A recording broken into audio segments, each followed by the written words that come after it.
Mesdames et messieurs, bonsoir. Très ravi de vous retrouver pour ce numéro de Omnisport. On s'excuse du léger retard.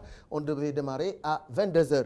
Alors, Omnisport, on revient sur l'actualité forte comme ni ñu koy waxee du week-end. ñu ngi nii dañu jógee fraîchement à Thiès ci li nga xam ni moo di tour de cadrage coupe CAF Jaraaf qualifié ci phase de poule yi ginnaaw bi mu gagné Platinum FC gagné ko à l'aller 1-0 gagné ko au retour 1-0 loolu dinañ ci dellusiwaat waxtaan ci lu yaatu parce que ça fait très longtemps bu dee sax mus na am ñaari équipe bu Sénégal accéder en même temps aux phases de poule des compétitions africaines loolu dinañ ci dellusiwaat dinañu waxtaale également ci ay kilifa yu ŋànk football Afrique ak Europe yu fi ñëw déjà le président Infantino mi ngi au Sénégal mi ngi woon au Sénégal dinañu waxtaane ñëwam dinañu waxtaane également lu jëm ci li nga xam ni moo di élection yi ñu dëgmal ci wàllu confédération africaine de football Jacques Anouma nga xam ne moom tamit candidat la mi ngi woon également ci Sénégal moom tamit dinañu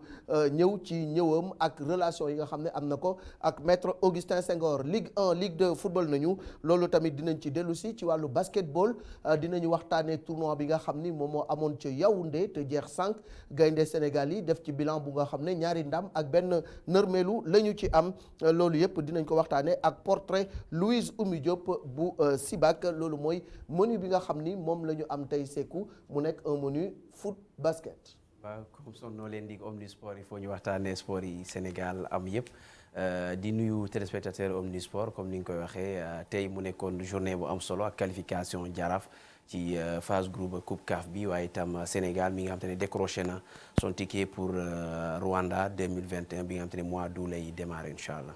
loolu moom moo ci ëpp solo ñu am ñaari invité yu nga xam ne suñu ay naatangoo lañu Mbaye Jacques Diop ku nekk xam na ko xam-xamam màcc ci wàllu sport en général moom tamit mu nekk conseiller technique bu ministre des sports Mbaye Jacques c'est toujours un plaisir ñu lay teeru fii ci plateau Omnisport. waaw bismillahi rahmaani rahim Maodo maa ngi nuyu pratiquement maa ngi lay nuyu yàgg Sékou di nuyu aussi sama sëriñ sëñ Bamba. di nuyu aussi tous les auditeurs tous les spectateurs autant pour moi de E-Media di rafetlu aussi teewaay bi di rafetlu aussi invitation bi. voilà wax nga ko léegi sa sëriñ suñu sëriñ sëriñ Bamba Kassé du également ku nga xam ni ràññee nañu ko ci wàllu tas xibaar rawatina ci wàllu sport basket également ku ne xam na ni xam-xamam màcc na ci ak i tamit mu nekk ku nga xam ne dafa jiite syndicat bi nga xam ni tamit journalistes yi dañu ci tënku nekk ku nga xam ni fu mu toll mi ngi rek défendre ak yelleefu journaliste ci biir Sénégal moom tamit ñu am mbégte dalal ko ci plateau Omnisport pour la première fois Bamba c'est un plaisir. waaw maa ngi lay nuyu di la fay di la sargal yow it sëñ Maodo Malick di am man tamit mbégte ñëw teew ci émission bi bokk kook suma rakk ji Sékou Seydi xamante ne maa ngi koy suivre depuis très longtemps mais surtout am plaisir retrouver vi sama mag Mbaye Jacques Diop di koo xamante ne kilifa la si ñun ñëpp ñi nga xamante ne ay ndaw nañ yu yëngu ci wàllum journalisme sportif am mbégte aussi di faire face di jàkkaarloog téléspectateurs yi nga xamante ne tàmm nañ tey xëy na ci waxtu wi seetaan émission bi de Omnisport. Omnisport jotaayu tas xibaar la mais jotaayu sport la parce que ñun moom dañu bëgg bu ñu toogee ñu mel ni ñu toog suñu salle di waxtaane li nga xam ne moom moo gën a fës ci actualité bi ci jiitu Mbaye mooy d'abord qualification bu Jaraaf de Dakar mu dem fi nga xam mooy Zimbabwe fekk fa Platinum door ko 1-0 retour bi mu gagné waat 1-0 ci tour de cadrage bi accéder aux phases de poule au même titre que Teungueth FC mu mel ni que jamono ji gis nañu benn embellie ci football sénégalaise ndaxte fi nga xam ni football sénégalais parce que fi ñu jógee muy Thiès ci ayu bés bi ñu génn rek gis nañu suñu U17 yi également li nga xam ni def nañ ko fa mais man xam naa ni sama mémoire bi baaxul torop parce que maa ngi commencé jëm mag mais ci fàttaliku alors ñaari équipe bu Sénégal kii qualifié ci phase de poule Ligue des Champions kii qualifié phase de poule CAF bu dee mus naa amit gëj na lool. waaw jërëjëf Maodo moi je pense que c'est une première dans l'histoire du football sénégalais guléet la fi c'est vrai que soo xoolee Jeanne d'Arc de Dakar moo daan qualifié ñu dem par exemple ñoom daan nañu dem phase de poule mais à chaque fois suñu équipe bi soit dañ leen doon éliminer à l'époque dafa amoon coupe des clubs champions ak coupe des vainqueurs de coupe. Après coupe des vainqueurs de coupe boobu moom la ñu en tout cas réformer def ko muy coupe de la confédération africaine de football. Donc lii c'est une première ñu am ñaari équipe lan moo ko waral nag mooy que ni équipe bi soo xoolee tey footballu sénégalais mooy li nga wax rek dafa am benn embellie boo xam ni soo xoolee la petite catégorie ñi ngi football régulièrement on organise pratiquement des championnats régionaux partout et ñi ngi football dans le Sénégal et aussi Jeanne d'Arc autant pour moi Jaraaf ak Teungueth FC dañoo am ay projets yoo xam ni c'est des projets qu'ils ont mis en place pour développer au moins pour atteindre l'objectif et léegi ñun dañu am benn chance boo xam ne nos clubs savent voyager à l'époque nos clubs ils avaient des difficultés mënuñu woon tukki suñu demee tukki ñu gagné leen mais ñoom dañuy dem tukki léegi décrocher nul wala victoire loolu moo lay won ni ñoom ils ont compris maintenant que au plus haut niveau dafa am ay exigences yooyu mooy nga dem dëkk jàmbur doo perte mais soo ñëwee sa dëkk nga gagné forcément et puis soo xoolee aussi diggante Teungueth FC ak Jaraaf soo xoolee daaw amul ay joueurs yu génn à part les joueurs de Jambar ak joueurs Génération Foot ñu dem ñoom xool les meilleurs footballeurs que ce soit au Ndiambour AS Pikine Touré Kunda ñu recruter les meilleurs joueurs là parce que xamoon nañu dañuy dem en Afrique et en Afrique c'est une visibilité ñu dem jël les meilleurs joueurs là mettre dans les meilleures conditions am seen projet mooy projet bi moo doon la qualification pour la phase des poules et maintenant ils se sont qualifiés en phase des poules defe naa dañ koy delloo njukkal d'abord la fédération sénégalaise de football pour montrer aussi que le Sénégal a une politique sportive bi moo permettre ñu qualifier kii parce que aujourd'hui partout au Sénégal il y a des infrastructures sportives am na ay stades yoo xam ni gars yi mën na ci football c'est vrai que même su doyulee mais am na ay stades dans toutes les régions peut-être hormis Kédougou ak Kaffrine ak fi nga xam ni Kaffrine sax am na mais amagul gazon ak Sédhiou mais yooyu yëpp xam nga c'est en chantier donc di ci remercier aussi les dirigeants du Jaraaf ak Teungueth FC parce que ñoom aussi am na département Dakar nag amul stade nag Mbaye Jacques moo tax ñuy football ji ay mais c'est-à-dire que Malick su ma la waxee loolu parce que département de Dakar ñu ngi fi jouer championnat peut-être que amuñu fi terrain boo xam ne homologué nañ ko par la CAF pour pouvoir fi jouer mais soo xoolee département de Dakar pour la première fois stade yi mu am sax mosu ko am parce que Mbao ñu ngi fay jouer ñu ngi jouer Alassane Djigo ñu ngi jouer Amadou Barry ñu ngi jouer Teungueth c'est pour à l'époque on jouait à Demba Diop fan lañ doon jouer Demba Diop Léopold Senghor maintenant on joue dañuy jouer sax Ndiarème Limamoulaye Guédiawaye yooyu yëpp donc cela veut dire que quelque part te bon comme que championnat à huis clos la ñuy footballé donc jarul comprendre que public donc moi je pense que aujourd'hui loolu c'est un atout boo xam ni considérable boo xam ni les clubs dañ ko capitaliser te club yi dañ ko capitaliser moo tax que leen permettre leen peut-être que ñoom ñu mën a accéder à des tours préliminaires yow gis nga stade bi ñu jouer à San Pedro foofu stade boobu war nañu kon donc mën a homologuer tey stade bu Tëngéej war nañu mën a homologuer aussi stade yoo xam ni donc parce que en Afrique soo xoolee dans les capitales là benn stade moo fay am mais yeneen stades yëpp c'est des petits stades yoo xam ni c'est des stades de club wala des stades de municipalité comme yooyu je pense que aujourd'hui nañu delloo njëkkal aussi les dirigeants du Jaraaf les dirigeants aussi de Tëngéej FC comme aussi delloo njëkkal aussi le ministre des Sports parce que aussi il accompagne les clubs parce que à chaque fois il faut ñu xam ni à chaque fois quand un club voyage c'est le ministère des Sports qui prend en charge le transport international te transport international moo gën a cher ci kii même les clubs donc loolu aussi loo xam ne aussi dañ ciy participer parce que c'est la mission du ministère des Sports d'accompagner en tout cas le sport qui est délégataire de pouvoir. Tout à fait alors Bamba moom wax na ko léegi ça fait 17 ans bu ñu gëjee am équipe bu qualifiée phase de poule c'était la Jeanne d'Arc après Teungueth ñëw qualifié phase de poule Ligue des Champions tey Jaraaf également ñëw alors que dans un passé très récent suñu club yi bonjour au revoir lañ doon def tour préliminaire ñu daal di leen éliminer donc mel na ni am na liggéey bu nga xam ni ñi ngi koy def mi ngi commencer jur ay fruits au niveau du football surtout local. waaw mën nañ ko jàngate noonu. effectivement benn poñ la boo xamante ne mën nañ ko teg ci table bi. mais aussi bu ñu fàtte ni pour que nga mën a extasier wu. mën ko il faut ñu jëmmal ko mu nekk loo xam ne dafay sax. waaw mais déjà nañu saluer et je me joins à Mbaye Jacques et à vous tous pour saluer performance bi maanaam ñaari équipe bu Sénégal bokk phase de poule maanaam ci weer yi di ñëw. bu soobee yàlla du ñu nekk rek di seetaan yeneen équipe bu yeneen dëkk yi saa su ne dinañ xool suñu équipe fu mu toll. waaw ba du temps que nag ñuy génn ci phase de poule yi jëm ci yeneen phase. ñuy ñaanal Teungueth FC. bu sama xarit Babacar Ndiaye ak Jaraaf bu Cheikh Seck suñu xarit ñu gën a avancer. je pense que il faut aussi ñu delloo njukkal ñaari président yooyu. parce que ci contexte bu ñu nekk contexte bu jafe la. c'est important et ils ont comme ni ko Mbaye Jacques wax dañu am projet bu leer. voilà mu jaral leen ñu def ci moyens yi ñu ci war a def pour accéder à ce résultat. c'est pas le fruit du hasard. c'est pas le fruit du hasard. du tax ñu war leen delloo njukkal mooy xam nga dañ nekk ci Covid. daaw saison bi gaaw a arrêté. te ñëpp xam nañ ni fii Sénégal boo yore club. jafe-jafe yi ngay jànkonteel surtout si wàllum koom. ñu gis ni malgré tout ñoom gérer nañ seen i groupe. di fay salaire. teg ci rax ci dolli peut-être loolu wokkatu bu ànd ak gestu la. bi ñu yegsee ren comme ni ko Mbaye Jacques waxee. joueurs yi jógee Sénégal dem bitim réew bëriwul ndax xëy na tamit loolu Covid bee ko andi. ndax li dal Sénégal moo dal yeneen réew yi donc au lieu ngay dem di uti ay joueurs te sa championnat xëy na yeggul ñi yeggalewuñu ñi dañoo dem ba ci digg bi ñu càng ñi dañoo toog lu yàgg après doog a reprendre donc loolu beneen avantage la mais ñoom ñu préparé wu parce que Teungueth FC hésité nañ benn instant mais biñ ci sooboo dañ ci sooboo xadar soobu si ak assurance planifier def seen i moyens. parce que am na benn moment ñu war leen yóbbu en Afrique ñu ni ñoom parewuñu pour dem parce que du ñu dem pour def de la figuration. waaw mais bi ñu confirmer ni dañuy dem ci la ñu am résultat bi. waaw mais c'est ça c'est-à-dire daaw xam nga ku mel ne que Teungueth FC daaw bi ñu leen da ngeen di dem dañ noonu demuñu. daaw defe naa 2019. ren bi ñu leen da ngeen di dem mais joxuñu leen titre officiellement titre champion bi loolu xawoon na di benn jiixi jaaxa bu ndaw. mais terewul dañ ci génn rapidement ñoom soobu ci mbir mi. donc je pense que comme l'a dit Mbaye Jacques lii li muy wund mooy suñu championnat am na valeur.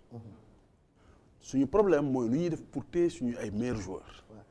au moins ci yenn période yi bu ñu fa jàllee doog a mën a dem. Sénégal li ñu daal faral di gis mooy saa bu saison bi jeexee 5 6 7 meilleurs joueurs yi. dañuy dem. même parfois dañuy dem dans les pays yoo xamante ne bon xeebuma leen parce que ñooñu bu fekkee ni Sénégalais mu ngi jógee fii di dem foofu rek xëy na parce que foofoo tane. mais dañuy dem ci réew yoo xamante ne souvent mënoon nañ am lu ko gën. mais xaarandi bi. ak li ñu leen war a mën a financier que le challenge sportif. voilà li ñu leen mën a téye pour téye leen loolu la gars yi daawul am. mais ren bi nga xamante ne xaw nañu bloqué parce que am na ñu dem quelque part quand même mais bi nga xamante ne quand même nos meilleurs joueurs toog nañ malgré que amuñu match yu bëri parce que championnat bi aussi bi mu démarré yàggul. malgré que am na yeneen kii yu ñu ci mën a teg mën nañ jàpp ni. continuité bi am si ñaari équipe yi moo gën a tax ak le fait que ñu mën a retenir tey seen meilleurs joueurs loolu moo ñu gën a poussé tey ñu am ndam bi ñu am.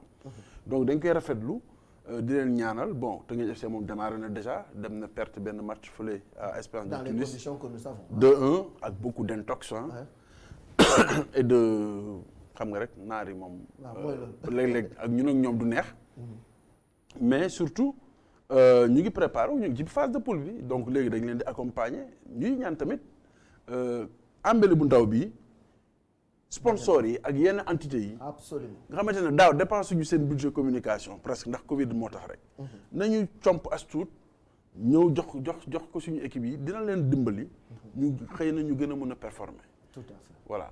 voilà c'est cool on vient fraîchement de Thiès man ak yow li Mbaye Jacques doon wax léegi dafa am solo mooy déjà que nos clubs savent voyager mais également bu ñu ñëwee à domicile aussi am na nu nga xam ne noonu la ñuy comporté woo ba di gagner tey bu ñu xoolee Jaraaf c'est pas le Jaraaf bi ñu doon gis en championnat mooy Jaraaf buy teg bal bi football mais ay vrais compétiteurs la ñu gis ñu gérer am benn but gérer match bi résultat bi la ñu gënoon soxla muy la qualification te am nañ ko.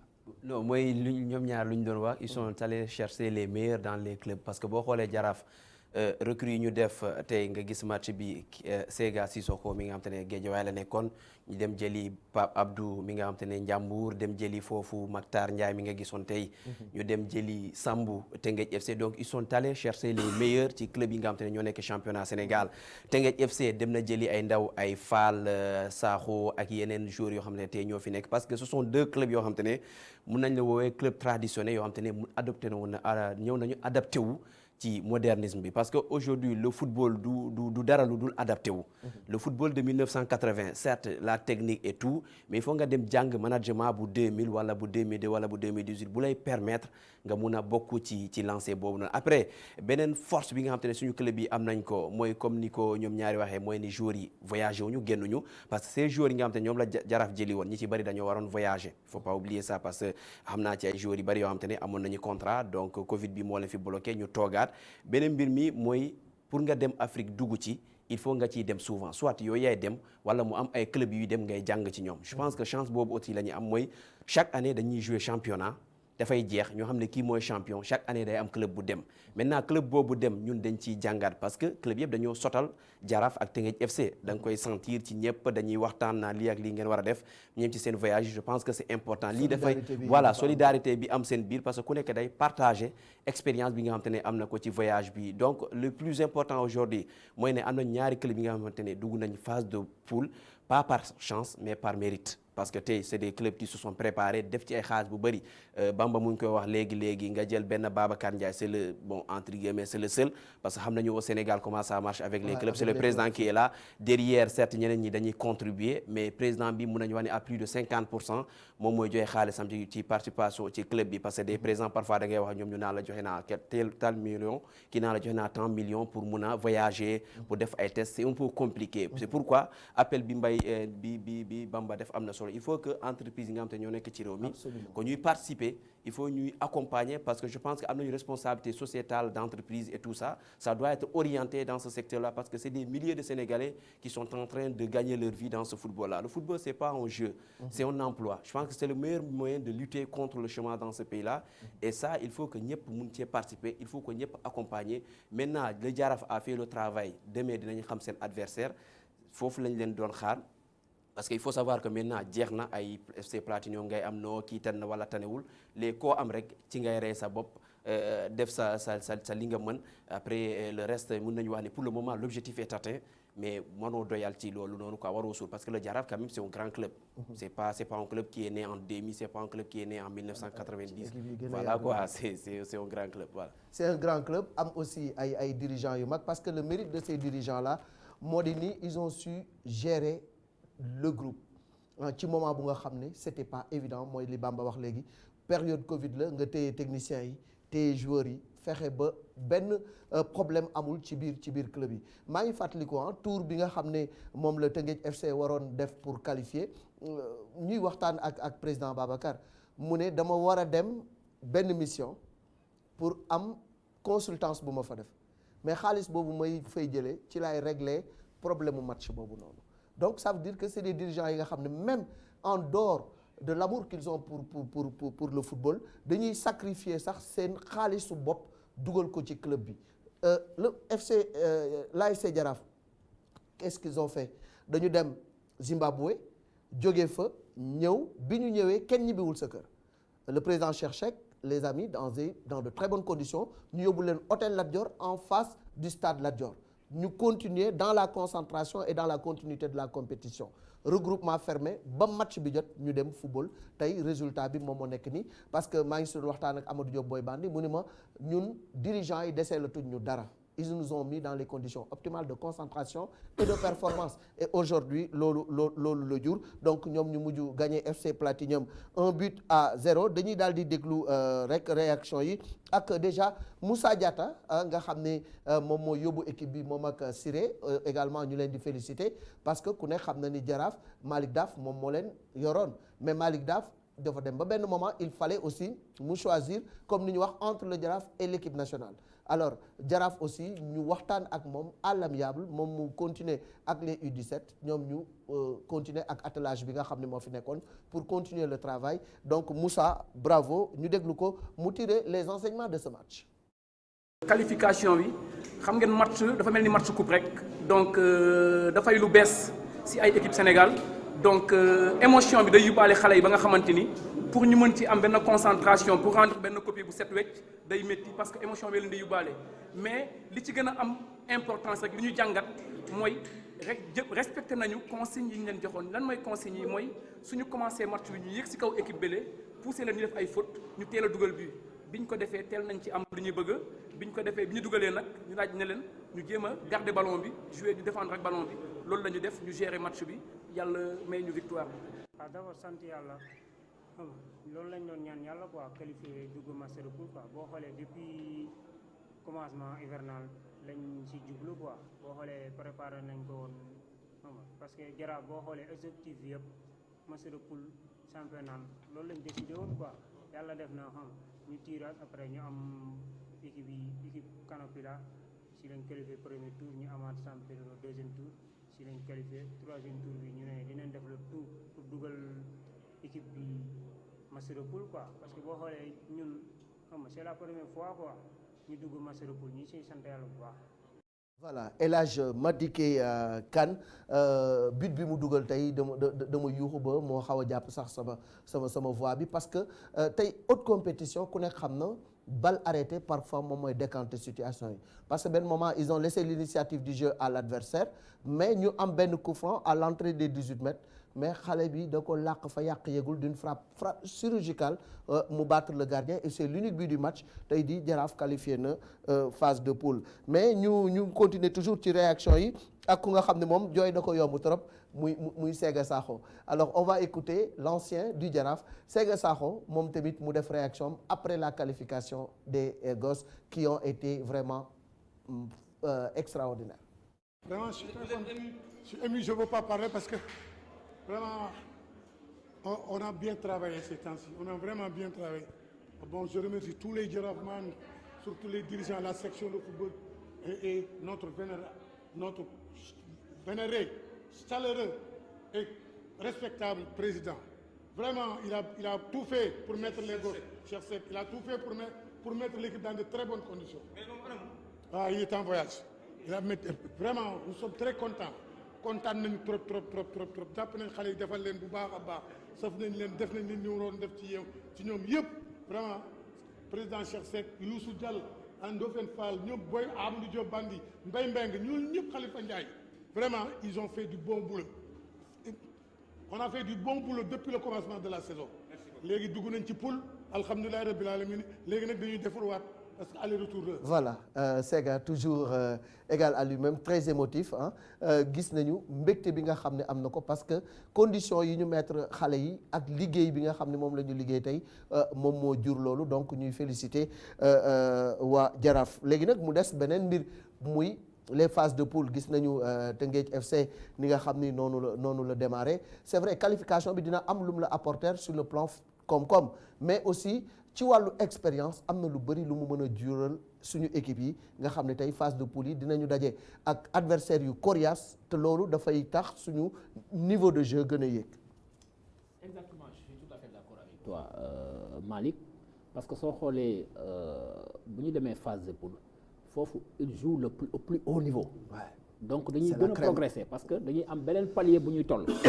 te soo xoolee aujourd'hui la chance de Teungueth tout comme du Jaraaf dañuy am aussi une ouverture vers l'international vers le professionnalisme parce que la Ligue des champions muy Ligue des champions muy Coupe Confédération dañ koy téléviser te xam ngeen il y a des chaînes yoo xam ne cryptées yoo xam ne dañ koy téléviser donc ça va permettre aujourd'hui à l'équipe d'avoir une visibilité aux joueurs aussi de mieux valoriser seen ay talents par exemple quand je prends l'exemple du Jaraaf aujourd'hui Jaraaf foo xoolee seen chance Jaraaf da nga koy comparer ak Bayern de Munich parce que Bayern c'est des anciens joueurs tous des internationaux Jaraaf donc xale yi dañuy am référentiel yi mooy ay Sega Sakho ay Amadou Diop ay ñoom Mbaye Mbengue c'est des références parce que quand vous les voyez jouer voilà Siré Dia voilà ba pare Siré il a joué au plus haut niveau jeune équipe nationale il a voyagé partout il a été professionnel donc loolu atu boo xam ne la c'est un atu considérable tout comme aussi aujourd'hui Teungueth FC parce que boo xoolee par exemple Dabo il a été professionnel en France donc il connaît aujourd'hui les exigences et les réalités du plus haut niveau donc loolu dafa am solo donc moi je pense que aujourd'hui ñun ñu dugg ci dans la phase des poules daf ñuy permettre aujourd'hui suñu football sax ñun suñu championnat ñu gën ko xam parce que sànq maa ngi doon xool benn chaîne u arabe boobu nu mu tuddati BIN maa ngi doon xool mais je ne voyais aucun club sénégalais je voyais même des clubs guinéens des clubs gambiens mais gisuma mais tey on est obligé aujourd'hui d'être au moins dans ce tableau-là parce que dañu ci dugal parce que ñoom ils vont suivre maintenant les Sénégalais les clubs sénégalais et loolu je pense que aussi dañ koy delloo njukkal comme ni ko Bamba waxee les dirigeants qui ont eu à travailler pour arriver à ce niveau parce que s'ils avaient croisé les bras ou bien s'ils n'avaient pas travaillé aussi duñu yegg si fii donc je pense que aussi ça c'est vraiment quelque chose de réconfortant mais aussi d'encourageant pour le football sénégalais. Football sénégalais surtout le football local bëri na tey ay sénégalais yi nga xam ne xamuñu niveau sunu championnat bi pourtant dañ koy sax minimiser à la limite mooy li Seeku di wax il y a des journalistes sax yu nga xam ne mënuñu la limal juróomi joueurs yu nekk ci Ligue 1 bi wala yu mel noonu parce que intéressé wu leen trop mais tey jii bu ñu gisee li xew war nañu ñun suñu bopp en tant que presse ñu gën a valoriser suñu championnat local bi parce qu'il y a de la matière et il y a un niveau bu nga xam ne c'est acceptable loolu mooy wane tey ñu dugg ci crème football africain bi. Absolument Maodo Malick da nga may d'abord ma compléter tuuti Mbaye Jacques. Absolument. ci li mu wax c'est vrai que phase de poule nañ nekk léegi. C'est vrai que on a appris à voyager à gérer des matchs couperés des matchs à éliminatoires mais fi ñu toll nii nag ce sera vraiment l'opportunité pour équipe yi vraiment ñu mettre en avant la maîtrise du management. xool nan nañuy gérer la logistique pour les voyages. dañu nekk ci contexte bu jafe bu leen ko fàtte y a le contexte de la Covid dañu nekk également ci contexte boo xamante ne phase de poule moom boo ci nekkee da ngay dugg avion di dem di jouer ji di dëkki hôtel yooyu yëpp ñu war a ko commencer xool. te loolu defe naa boobu c'était l'objet de mon appel tout à l'heure loolu dafay laaj ay moyens additionnels. état bi mu ngi ci jàpp mu ngi fay billet d'avion yi bu équipe bi di dem. bu équipe bi di recevoir tamit état am na yu muy jël en charge. arbitrage ak yu demee noonu. fédération mu ngi ci jàpp équipe bi saa bu jàllee benn phase benn palier ñu jël benn subvention jox leen. nga dégg ligue bi amul xaalis mais tey jàpp naa ni waroon nañ mën a au moins def benn genre parce que léegi on est à l'ère du numérique ah. mën nañu def sax benn genre e-téléthon wala en genre demee noonu Sénégal yi nga xam ne dañ bëgg football. ki joxe sa 1000 francs ki joxe sa 500 nanga maanaam ñu dajale ko lu mu ko xeeb même bu dee 10 millions. ñu ne. Sénégalais yi participer nañ pour aider leurs deux clubs à revenir et à bien revenir dans la phase de poule. parce que foofu nag du caaxaan c'est le très haut niveau. parce que tey boo xoolee Teungueth FC ñu ni la mook Espérance de Tunis Zamalek ak Mouloudia d'Alger du ay caaxaan suba c'est sûr que bu ñu defee tirage bi Jaraaf. dafay tombé ay ponkal lay ay ponkal ngay am parce que fii tànn amato fi. ay ponkal lay toog. Teungueth FC ñetti voyages en Afrique du Nord dans 3 pays différents. Avec des réalités différentes contre de grandes équipes ñu ngi cité yëpp c'est des équipes yoo xamante ne sur le plan africain am nañ tour am nañ palmarès moom mu nekk le petit poussé war a ñëw buuxanteeg ñoom donc dina laaj ay moyens notamment logistique ak ay moyens de prévision parce que ñëpp xam nañ caay-caayu suñu gars yooyu nga ñëw di yóbbu la si benn hôtel bu xaw a sori léeg-léeg nga ñëw pour entraîner ñu ne la non ana borom caabi ki yor caabi stade bi nekk fii wala affaire demee noonu yooyu yëpp jox la bis bu màgget buy wala jox la bis bu màgget buy paan wala ñu jaar loolu ci benn itinéraire boo xamante ne sa joueur day donc ñoom du ñu xeebuñu dara te malheureusement peut-être que bu ñu ñëwee ci CAF mooy beneen sujet CAF bi dinañ ci dellu si CAF amul benn empoigne wala benn mainmise si pour imposer autorité am si genre affaire yu demee noonu dañuy toog di seetaan donc muy luy maintenant deuxième point bi nga xamante ne vraiment il faut ñu rafetlu ko mooy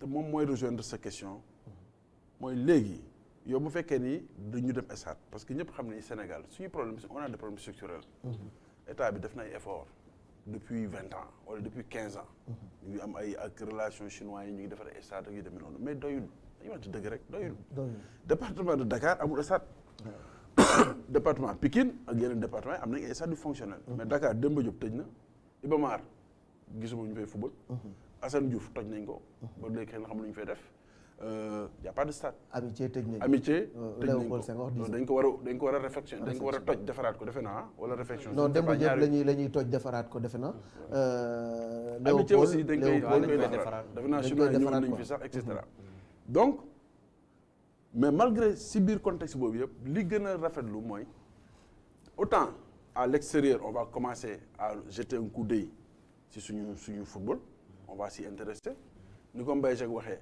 opportunité lay doon pour joueurs yi ñu wane seen bopp opportunité la pour équipe Sénégal yi wane seen bopp à l'international parce que on parlera de ces équipes là tous les week-ends ou bien en tout cas tous les tours mais surtout opportunité la pour les fans de football sénégalais ñu xam ne kat attention ñi nga xamante ne dañu xawoon dëddu stade tuuti ñu ne kon ñun suñu gars yi ndekete am nañ valeur am nañ niveau donc mën na leen andiwaat bu fekkee ni Covid bi jeex na bien sûr gars yi dellu si waat gën a collé wu si équipe bi gën di dem si stade yi di gën di valoriser suñu championnat loolu bu amee rek tamit moo ñuy may suñu ay ñun ñi nga xamante ne ñooy taskati xibaar aussi parce que xam nga taskati xibaar moom fi public bi jëmale bëtam rek lay xool tey bu fekkee ni public bi dañoo dellu si am intérêt bu manifeste wane ko ci wàllu football local taskati xibaar yëpp dinañ dellu foofu bu ko defee ñu ngi ci woon nag mais dinañ gën a góorgóorlu parce qu'il y a plein de choses à faire. Par exemple émission bii nga xamante ne dañ koy def ci chaîne bii seen chaîne de télévision bii di wax ci wàllum football. di wax ci wàllum sport. mais dafa war a nekk une règle partout. ci la plupart des rajo am nañu émission. la plupart des télé am nañu émission. mais war nañu mën a gën a xóotal war nañu am émission football local pur. boo xamante ne ay match dañuy dem parce que léegi club yi ñu si bëri am nañu ay cellules audiovisuelles. dañuy filmer. bu ñu paree ñu résumé. yónnee donc comme gars yi ni ñuy def ay téléfoot ak yooyu ñun war nañ si commencé mën a dem donc te loolu tamit beneen opportunité gis nga affaire bi.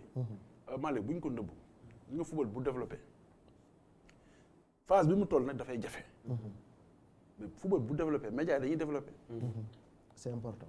ndax di nga am ay exemple ndaw laa la jox boo amee benn émission qui parle que de foot local comme seen lamb yow bi nga nekkee lamb ni ngeen doon amee émission yu wax ci lamb. sponsors yi di ñëw annonce publicitaire yi di ñëw mais dafay valoriser médias yi. tout à fait. ñu am ay moyens ñoom tamit di gën di xóotal di gën di dem def ay sujets yu décalé ak yu kii. bu ko defee. public bi parce que public du Sénégal gis nga bu ñu defaroon 150 stades tamit public Sénégal yëpp mënuñoo dem ci stade yi. on est 17 millions de personnes. li ci des presse bi moo koy joué. li ci des presse bi mooy jëlee football bi ci stade yi di leen ko andil. te loolu tamit dafa nekk lu important dañu nekk ci benn période bu charnière Sénégal ñu ngi defar le stade du Sénégal. xëy na bu ñu ci génnee ak projet yi ñu am defar yeneen stades yi dem surtout dans les régions. Matam Sédhiou Kédougou les nouvelles régions surtout. bu ñu paree loolu cartographie bi baax football bi baax stade yi baax club bi aussi di adapté wu. parce que tey Jaraaf mooy club bi gën a màgget bokk na ci club bi gën a màgget Sénégal à part de Jeanne d'Arc ak Gorée ñoom ñett la. le trio après am ngoon nga ay ASFO ay AS Police yu demee noonu tey rafetoon na quand même Jaraaf am dara am infrastructure. bu moom ñu ngi ci projet am nañ ko. dëgg naa démarré nañ temps yi la xaw na andi ay quelques jiixi jaaxa mais dañu war a am seen stade am seen hôtel am seen terrain bon bu ñu mënul am stade ñu am seen terrain de football wala seeni terrain de football def comme les nouveaux clubs absolument ñoom ñi ngi ci donc dynamique boobu foofu lañuy xam gis nga loolu foofu bés bu ñu fa yegsee rek club yi am benn autonomie ku ci ne am sa yëf public bi collé. club bu ne ak sa base affective. et le Sénégal est un grenier de footballeurs. mais ça va nous sommes un grenier de sportifs. Regarde tous les sports collectifs. ba ci rugby dañuy exporter ay joueurs. ba ci rugby te malgré que y a rien. y a que des fédérations yu am volonté di kii di innover di créer affaire di kii rugby je me rappelle 2007 2008 benn division la woon 6 équipes. 6 équipes waaw. ñu dem ba même pas 5 ans après ñoom Guédel Ndiaye def ko 2 divisions. muy am ay division bu nekk am ay poules. donc ça veut dire y a énormément de clubs. et les équipes nationales également dem bay participer. voilà bu ñu njëkk ba regarde en 2006 2007 dañ doon dem ay ñoom Steve Sargos ak yooyu nañ doon woo ñoom kese ñu doon ñëw. ay joueurs yu nekk sénégalais nekk français ak yu demee noonu. mais dañuy dem ba boo jamono yi boo xoolee suñu équipe rugby bi ay joueurs yoo xamante ni fii nañu juddoo yaroo fi màggee fi. jàngee fi rugby ñoo fay dem. donc nañu xam ni am nañ potentiel dañu am potentiel bu garaaw. lenn rek moo des vision. ministre bi mu ngi def liggéeyam ma koy gërëm di ko sant au passage. suñu xarit la quoi. suñu xarit Matar moom suñu waay la quoi. waaw c'est l'un des ministres yi nga xam ne. les plus accessibles accessible ci gouvernement bi toujours dama koy wax. c'est pas parce qu'il est notre ami. mais kilifa la bu nga xam ne foo ko oowee directement mu jël. bu fekkee ne dafa jàpp bu paree mu oo la. il a beaucoup de qualité. mais xam suñu problème fa la nekk. et il est très ouvert. xam suñu problème fa la nekk. xeebul kenn. gis nga fi ñuy voté budget Sénégal assemblée nationale. ña fa ne. 165 députés yi. xëy na peut-être am na ay Seydou Diouf ak ñooñu xam nañ sport ñi si des ñëpp dañoo jàpp ne sport. am po lañ ko jàppee alors juste. loolu rek mooy problème benn question bu nga xam ne dama leen koy boole ñu rebondir ci ba ci Sékou et tout ça il fut une période bu nga xam ne les équipes yu nekk ci centre de formation yi ñoom ñoo commencé woon di régner mais tey jii bu ñu xoolee l'échiquier du football national ak li nga xam ne moom moo am tey jii mel na ni les clubs traditionnels ñi ngi commencé ñoom tamit di fippu pour mën a rivaliser ak ñi nga xam ne ñoo commencé woon jël seen place. bon c'est tout à fait normal parce que xam nga lu tax parce que comme ni ko Bamba waxee soo xoolee l'US Gorée muy le Jaraaf par exemple le Jaraaf est né de la réforme de 69. mais par exemple l'US Gorée c'est depuis 1933 la Jeanne d'Arc maintenant est en national mais ñoom ñooy paye sax fi mu ne nii ak seen poule. mais soo xoolee ces équipes là aujourd'hui ils sont en train de copier le modèle des académies. Forcément. Parce que gis nañu académies yi lu ñu apporté comme résultat. Parce que quand vous voyez Jambar aujourd'hui c'est un plaisir de voir Jambar wala Génération Foot nga gis ay Idrissa Gana Gueye fii nga gis ay par exemple ay ñoom Sadio Mané wala ay ñoom Ismaïla Sarr c'est un plaisir parce que da nga xam ni kon y a un travail qui a été fait. Absolument. Un travail en amont qui a été fait. Et même maintenant, les derniers yi mujjee dem da ngay gis. Pape Matar Sarr par exemple Pape Matar Sarr ba si boyu Jambar bi nekk. Bamba Dieng loolu moo lay wan premier match am mu dugal. loolu moo lay wan ni suñu championnat dafa baax. Et il s'adapte parce que ce très sont des vite. joueurs qui quittent les centres de formation pour aller intégrer au moins comment dirais-je intégrer les professionnels. Parce que souvent da nga daan gis sax benn jour ñu signé loo ko fii par exemple mu dem bu demee dafay nekk dans l'équipe amateur. ñu koy encadrer mais kii day dem rek nekk dans le bain. Par exemple xoolal Bamba Dieng xoolal Pape Matar Sarr et aussi le gosse qui est parti de Jambar qui est parti à Feyenoord. Donc le modèle académique dafa baax. C'est un modèle que les gens sont en train de copier. Soo xoolee aujourd'hui Kayor Foot par exemple moom lay copier. Ainsi de suite. Maintenant, le Jaraaf a compris. Maintenant, d'autres clubs aussi ont compris. Par exemple, avec la Linguère de Saint-Louis, Amara est en train de, au moins, faire une très grande académie à la Linguère. Donc, moi, je pense que les clubs traditionnels, peut-être, nous avons dit tout. Mais par exemple, le président Sayer Sayer, avec son imagination, sa créativité, il est venu mettre sur pied, comprendre, une académie. Madi aussi Defco. Moi, je pense que c'est des académies référentielles. Ils ont montré la voie. Dakar, Sacré-Cœur, etc. Et puis, c'est des gens issus, au moins aussi, des clubs traditionnels. Parce que Koumelni Sayer, il a joué à l'Ouest Gorée. Koumelni Madi, on a joué ensemble, il était à Jaraaf. Donc, peut-être que c'est des sportifs confirmés qui ont compris que maintenant, pour le football, comme Nico Bamba dit, d'autres fois, le football, maintenant, c'est une économie. Wow. Quand on gagne de l'argent dans le football, on parle des milliards, ou bien on parle de l'effet superstar, cela veut dire que le football, aujourd'hui, c'est une économie. À part État, le sport, moo ëpp li muy généré comme emploi amul benn kii bu koy def à part État. Mais qualification phase de poule bi rek on parle de combien de millions pour Teungueth FC? Oui, on parle de 300 millions. Et puis xam nga sànq Bamba am na lu mu wax lu important. Aujourd'hui, il faudrait que les partenaires, les sponsors, puisque bu njëkk temps socialiste yi xam nga nu ñu doon def si la Jeanne d'Arc se qualifie ou bien l'Ouest Gorée. dañuy dem gis par exemple une société excusez-moi comme la SONES wala SD ñu ne ko yow yaay jël premier tour tous les frais de la Jeanne d'Arc ñu dem ne port yow yaay jël tous les frais dañ koy def en sourdine kenn du ko yëg le port par exemple day ñëw par exemple gis un dirigeant le dirigeant wala le dirigeant du Jaraaf ou de la Jeanne d'Arc ne leen ba aujourd'hui quelles sont les dépenses ñu ne ko par exemple marché bi ça va nous coûter 50 millions ñu jox leen tey réaliser leen moi je pense que les sociétés mën nañ ko def ni ko Bamba waxee et puis de vitrine la actuellement nii visibilité bi ngay am au niveau africain. mais le football est une vitrine au Sénégal. vitrine parce que le parce football que qualifié phase de poule moom mooy àdduna moo lay seetaan. non football bi sax doo xoolee en dehors des phases de poule nos équipes nationales. Seniors, les petites catégories. Aujourd'hui, le football est une vitrine. Aujourd'hui, par exemple, nous sommes premiers depuis combien de temps? Depuis presque plus de 2 ans. Cela veut dire que donc, aujourd'hui, les partenaires doivent venir d'abord soutenir le football local, surtout le football professionnel. Parce que on va écouter tout de suite le président Augustin Senghor également, qui a salué moom tamit la qualification, n'est-ce pas, de l'équipe du Jaraaf. Ñu déglu président Augustin Senghor. Et il faut s'en féliciter les dirigeants des clubs, mais surtout les joueurs et leur encadrement. Ça montre qu'à force de persévérer, les fruits commencent à arriver. Et surtout, il ne faut pas s'en arrêter là. Je pense que c'est bien d'entrer dans les phases de groupe.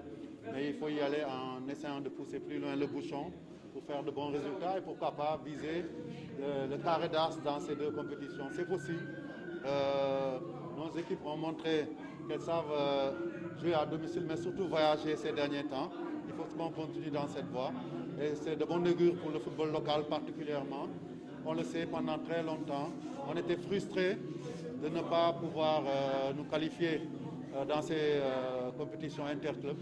C'est une bonne chose de fait. Maintenant, on doit aller plus loin. Et pourquoi pas viser une bonne participation le plus loin possible, ne serait-ce que pour avoir d'autres clubs qui pourront augmenter le nombre de clubs qui vont nous représenter en Afrique pour les compétitions interclubs. Voilà, un autre président également, wala bokk un autre candidat à la CAF moom tam mi ngi woon dans nos murs, muy Jacques Anouma de la Côte d'Ivoire. Lui également, on va l'écouter. Il a salué la performance de l'équipe du Jaraaf, mais également il est revenu sur les raisons de sa présence au Sénégal.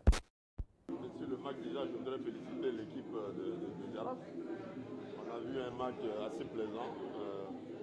Je pense que ça prouve que le football en Afrique de l'Ouest est en train d'avancer parce que le Sénégal place quand même deux clubs dans chacune des 2 compétitions. C'est bon signe. Mais écoutez, j'avais promis à mon mon frère, de passer le voir ici pour discuter de tout ce que vous savez. Voilà, il y a un gros enjeu.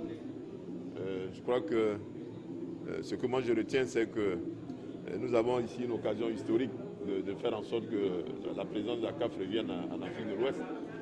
Donc c'est de tout ça qu'on a parlé, du développement du football, de l'avenir. Voilà. Pour moi, c'est important qu'on échange un peu sur tous ces sujets-là. Voilà, ça ouvre justement cette brèche bi nga xam ni tey jii Sékou bi mu leen di invité loolu bokkoon na ci li nga xam ni moom la ñu war a waxtaane muy d'abord présidence su CAF nga xam ni Afrique de l'Ouest daf ci am ñetti candidat Bamba donc am nañu Jacques Anouma gis nañu le président Augustin Senghor ak Ahmed Yahya de la Mauritanie tey mu nekk lu nga xamante ni xaw na jaaxal ñu bëri pourquoi pas une candidature unique au niveau de l'Afrique de l'Ouest wala boog est-ce que disparité partenaire nu mu tudd candidat yi dina gën a dooleel tey zone bi pour ñu mën a au moins une fois jiite confédération africaine de football. waaw question bu saf nga ma posé effectivement bu fekkoon Afrique de l'Ouest tey benn candidat rek la am ñëpp bootu ci ginnaawam ba pare ñëpp ne dañ koy jàppale. Effectivement bu boobaa Afrique de l'Ouest dina am ay chance mais déjà Afrique de l'Ouest non seulement dafa am ñetti candidat mais boo xoolee ñiy soutenir candidat yeneen yi tey kii soutenir Motsepe c'est un Nigérian il est de l'Afrique de l'Ouest muy Pinnick c'est le premier soutien de Motsepe d'ailleurs même il paraît que moom ak xaw ma ban président ñoo ànd dem parrainé ko donc muy élection bi dafa jaxasoo ndax ni mu amee ay zones géographiques noonu la amee ay zones linguistiques tey bu ñu jëlee Commonwealth anglais réew yi làkk anglais ci Afrique dañoo tas ñi dañoo bokk ouest ñi nekk est ñi nekk centre bon nord daal même nord ah l'Égypte c'est un pays qui parle anglais ñi nekk ci suuf donc mun nga ko lire bu fekkee ne linguistiquement la ñun les principaux pays francophones Afrique de l'Ouest les principaux pays sont francophones mais pas que am na yeneen pays yoo xamante ne yeneen logique nañuy demee donc muy mais nag élection la élection ambition la d'abord ambition personnelle la Augustin Senghor président de club depuis des années président de fédération depuis des années membre du comité exécutif de la CAF depuis quelques années membre de commission au niveau de la FIFA depuis également quelques années am na légitimité ne man damay nekk candidat Jacques Anouma pareil bu ñu ko fàttee ba Jacques Anouma c'est vrai jóge na ci tetu bopp fédération ivoirienne ay at yu bëree ngi nii mais mu ngi woon FIFA ba 2015 mu ngi woon ci FIFA et puis à un certain niveau ba 2015 am na aussi expérience ndax non seulement jiite na fédération mais am na yeneen compétences yu mu am même Ahmed Yahya nga xamante ne suñu voisin là c'est un jeune président qui est très dynamique qui fait beaucoup qui a beaucoup fait pour bouger le football mauritanien qualifié na leen moo leen njëkk a qualifié CHAN moo leen njëkk a qualifié CAN muy CAN bi ñu passé ne sans oublier programme xëy na de développement yem foofu mais dama ne waxtaan waroon na jiitu bu ñu jiitoo woon waxtaan xam diggante Augustin Anouma ak moom ak xëy na ñeneen parce que jàpp naa ne am na yeneen président yoo xamante ne amoon nañ ambition mais seen proximité ak yenn ci candidats yi ak yenn waxtaan yi ñu am moo tax ñu ne ok donc ñun dañuy préférer à ce que yéen ngeen dem ñun ñu toog xaar ndax aussi c'est très symbolique et c'est très important que le football soit que le dirigeant de la CAF vienne de l'Afrique de l'Ouest lu tax historiquement boo xoolee d'abord CAF musul dirigeant Afrique de l'Ouest musul diriger CAF musu ko yore première chose deuxième chose très souvent boo xoolee CAN wala suñu compétition yi surtout CAN équipe bu Afrique de l'Ouest yi ñooy gën a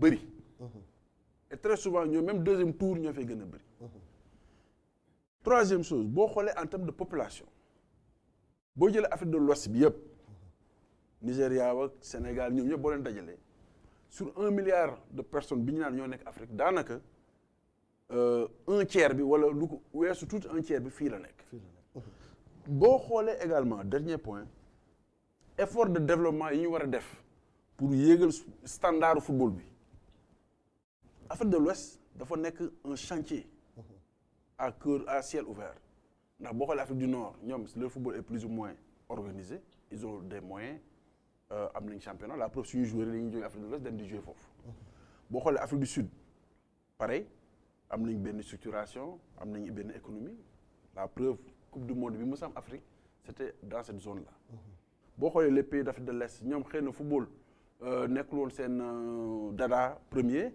ay athlétisme ak yooyu nag yi mais ñoom itam ñu ngi ñëw chantier bi gën a mag c'est entre l'Afrique de l'Ouest ak l'Afrique centrale l'Afrique centrale boo xoolee ñu ngi def ay efforts ndax boo xoolee les 5 dernières CAN wala les 6 dernières CAN lu ci ëpp Afrique centrale zone boobu la nekk donc ça a permis de booster ces pays là ku mel ni Gabon ku mel ni Guinée équatoriale très prochaine Gabon 2 fois d'ailleurs ku mel ni Cameroun gis nañ léegi CHAN bi am nañ ay stades et cetera donc Afrique de l'Ouest dama jàpp ni jot na ñu jël mbir mi pas seulement pour politique mais pour que ñu recentrer priorité CAF ci développement te développement fii mooy chantier bi nga xamante ni moom nañ ko fi war a gën a mën a expérimenter léegi nag affaire politique la je pense déjà que c'est une bonne chose que Anouma mi nga xamante ne mooy mag nangu jógee Côte d'Ivoire ñëw wax ak rakkam di Augustin li ñu waxtaan nag xëy na ñun mënuñu koo xam mais jàpp na ne daal ci logique boobu la ñuy dem ñoom it pour jéem a xool nan la ñu mën a def pour mën a am benn candidature unique. léegi nag mu des Anouma ak Augustin ku nekk xam na li leen lii Augustin aussi demoon na Côte d'Ivoire. am na lu ñu waxtaane dafa mel ni continuité loolu moom moo am. ba dañuy wax ne tey bu fekkee ni en cas de deuxième tour la bu dee Anouma moom moo jàll Augustin da koy gunge bu fekkee ni Augustin moo jàll Anouma da koy jàppale. loolu mën na nekk maintenant mu des Ahmed Yahya et tout ça. loolu mën na nekk benn sujet de discussion. sujet de discussion aussi mën na nekk ne ok léegi sama rak bàyyil man ma retiré wu bàyyi la nga jiitu. xam nga man ma accompagner la nekk sa premier vice-président wala l'inverse.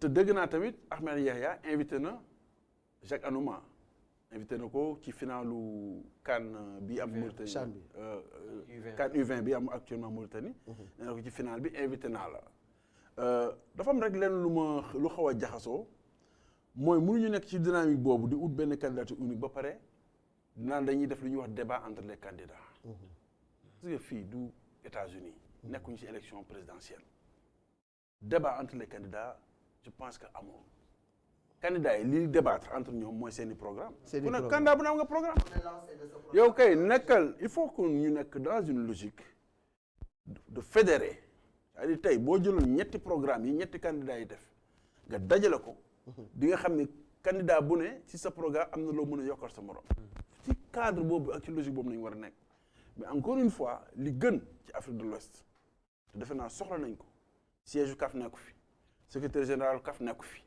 président CAF mosuñu ko am ñun daal ay porteurs de valise nañu nekk CAF di topp président bi depuis nangama te même le président qui a le plus duré à la CAF di Hayatou mais Afrique de l'Ouest ñoo ko daan fal feu Mawade Wade yàlla na ko yàlla yërëm mais moom moo porté candidature Issa Hayatou en 1988 tout à fait Hayatou def fi loo xamante ne lu mucc ayib la mën nañ ko critiquer ndax yàgg na ci institution bi mais quand même Hayatou au moins bu mu fi nekkee la CAF avait une certaine fierté parce que da doon défendre l'africanité du football tout à fait loolu moo ñu manqué ci 4 dernières années yi moo tax nag ñu war a am aussi candidat boo xamante ne dafa am fula am fayda am caractère koo xamante ne du yox-yoxi ay diggante maam dégg nga ma ay FIFA ak ay Infantino. boobu dinañ ko ubbi parenthèse boobu dinañ ko ubbi alors Mbaye Jacques l'Afrique de l'Ouest l'enjeu de cette élection mooy tey Afrique de l'Ouest jiite mais est-ce que dem dans la division comme ni ma ko laajee léegi dina tax tey ñu mën a am enfin un président issu de l'Afrique de l'Ouest à la tête de l'instance faîtière du football africain.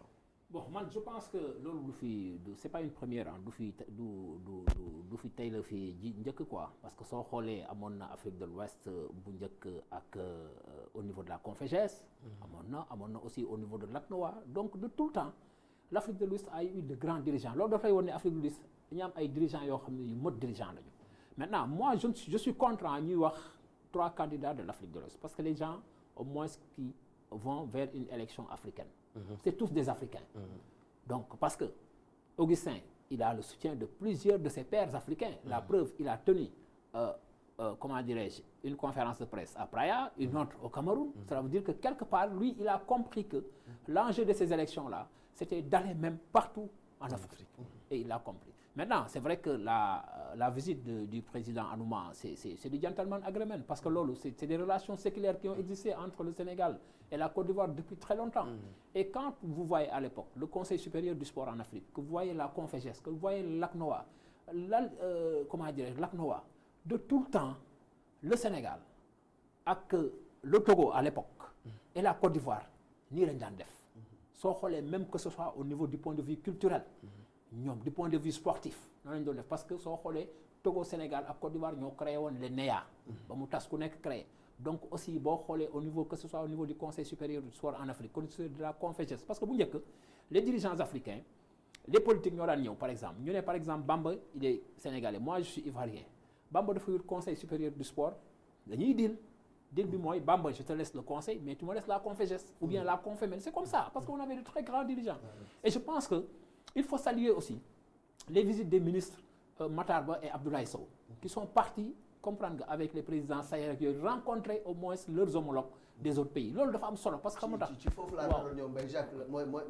la carte de la diplomatie sénégalaise ci loolu mu melni ministre bi commencé na di ci dox. Loolu dalay wane ne ñoom ak leurs pairs africains, ils sont dans une très bonne dynamique. Maintenant, ils ont compris que maintenant, il est un peu tard qu'il y ait une candidature commune. Maintenant, le gentleman agreement, nous savons exactement ñoom seen ay bi ñu gisee lan la ñu waxtaan ak lan la ñu wax dañuy mën a rek njort te njort bi dañ ciy njort bu rafet. Maintenant, nous avons aussi un candidat en la personne du président Augustin. Parce que Nico Bamba waxee aussi, il présente un très bon profil. En termes de parcours sportif, en termes de cursus académique, en termes aussi de parcours de dirigeant. Parce que, bon, aujourd'hui, Augustin, à part Tessema qui a été président, il est le seul footballeur qui a joué au football. Je n'ai pas vu parce que j'ai essayé de regarder par rapport à leur profil d'équipe, ils n'ont pas joué au football. Donc lui, il a joué au football, il a été dirigeant, il a été membre du comité de normalisation, il a été président de fédération, président aussi aujourd'hui du club le plus ancien qui est parmi l'élite, c'est l'US Gorée, qui est né en 1933. Donc c'est des facteurs qui sont là. Mais Nico Bamba waxee lu ci ëpp importance mooy le programme. Parce que aussi il y a un programme boo xam ni moom mooy tax nga dem convaincre au moins say pairs. Et il a une vision bu nga xam ne sànq rek la ko Ablaye di wane présenter le programme am na vision mooy pour un football africain uni, plus performant et plus attractif. Non, il est même respecté par ses pairs. Parce que quand vous allez, quand vous allez à l'extérieur et vous discutez avec des gens, dañ koy sax naw yow tu es fier d'être sénégalais parce que tu te rends compte que ñun am nañu tey koo xam ne mi ngi ñuy taxawal mi ngi ñuy respecter suñu football loolu moo ëpp solo dans la vie. Et aujourd'hui il est d'une probité boo xam ne mais li Bamba wax léegi mais gars yi waxtaan nañu Bamba au niveau du comité exécutif. Moi j'ai des informations, ils ont discuté. Et quand il s'agit de la candidature, quand il y a eu des problèmes avec le président Ahmad, le comité exécutif s'est réuni en Égypte. Et ils ont dit, quand on veut présenter candidat, les gens ont dit, Augustin, après, il y a quelqu'un aussi qui a levé sa main. On leur a demandé de sortir. Mais le comité exécutif a jeté son dévolu sur... Parce que quand Augustin disait il a le soutien de 15 présidents, mais c'est les membres du comité exécutif qui savaient qu'il présentait le meilleur profil. Maintenant aussi, ku nekk li Bamba da ngay am sa ambition, am li nga bëgg, mais ñun dañuy ñaan yàlla tey suñu candidat bi aussi nekk le candidat boo xam ne moom la ñuy fal. Ahmad réhabilité, est-ce que loolu aussi du am benn maanaam perturber carte gi actuellement? Non, je pense pas. Je pense que fi ñu toll nii. Il est en retard quoi. Ahmad déjà il n'est pas réhabilité. On l'a remis dans la situation co-ante.